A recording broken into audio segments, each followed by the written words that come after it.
we have to talk about the transportation in animals now. Children, as you all know, that animals can be unicellular or multicellular. If the animals are unicellular, there is no need of any kind of transport system as their body is made up of just one cell. But in case of multicellular organisms, we need to have a proper transport system for transporting respiratory gases like oxygen and carbon dioxide, for transporting food, waste material, hormones, etc. So we are going to do human circulatory system to understand how things are transported inside the multicellular organisms. Human transport system transports food, gases, waste material, hormones, vitamins, minerals, etc. And it transports all these things with the help of three major components: blood, blood vessels, and heart. These are the three components of the human circulatory system. About blood, you all know that it is a red colored fluid connective tissue made up of a liquid plasma, liquid portion which is plasma, and three kind of cells. There are RBCs, the WBCs, and the platelets. These are three solid cells which float in this liquid portion.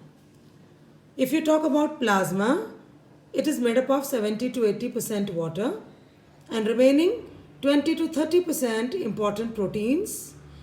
Basically, it provides the medium for these three cells to float.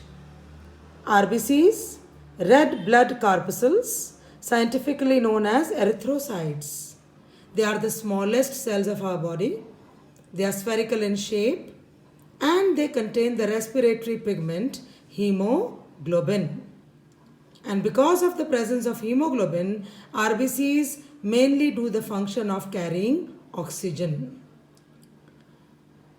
Coming up next, WBCs. These are white blood corpuscles. Scientifically, we call them leukocytes.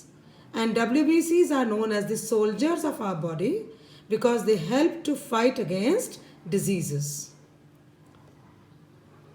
The third kind of cells are called platelets. Platelets, they are responsible for maintaining the efficiency of the circulatory system by maintaining the correct quantity of blood, and this they are able to do by preventing any kind of leakage of blood inside as well as outside the body. The blood does not leak due to the presence of platelets. All of you must have heard about clotting of blood. That is prevention of leakage in case of any kind of external injury. But that's not the only function of platelets. They function in our blood day and night, 24/7. They prevent the leakage of blood when the blood flows in the blood vessels. These blood vessels are made up of living tissue, and because of the presence of platelets, the blood does not leak through the blood vessels. So this is the function of platelets. So I have talked about all the three components of blood: RBCs, WBCs, platelets, and of course the plasma. Talking about blood vessels, there are three major kind of blood vessels in human body: the arteries, the veins, and the capillaries. The capillaries are the finest blood vessels having one cell thick walls, and they are basically responsible for transfer of substances between the cell and the blood. The major distributing vessels are the arteries and the veins. Arteries are defined as the blood vessels which take the blood away from heart. A for artery, A for away. And the blood vessels which transfer blood towards heart are called veins. That's how you define arteries and veins. Arteries take the blood away from heart, veins take the blood towards heart. Arteries generally carry oxygenated blood, the blood which is rich in oxygen. Veins generally carry deoxygenated blood, the blood which is rich in carbon dioxide. Arteries are thick-walled and veins are thin-walled. So, the blood flows through the arteries with great pressure. On the contrary, the pressure in the blood is low inside the veins. Arteries, because they are taking the blood away from the heart, the blood flows with pressure, hence the flow of blood is easy through arteries. Talking about veins, veins bring the blood towards heart.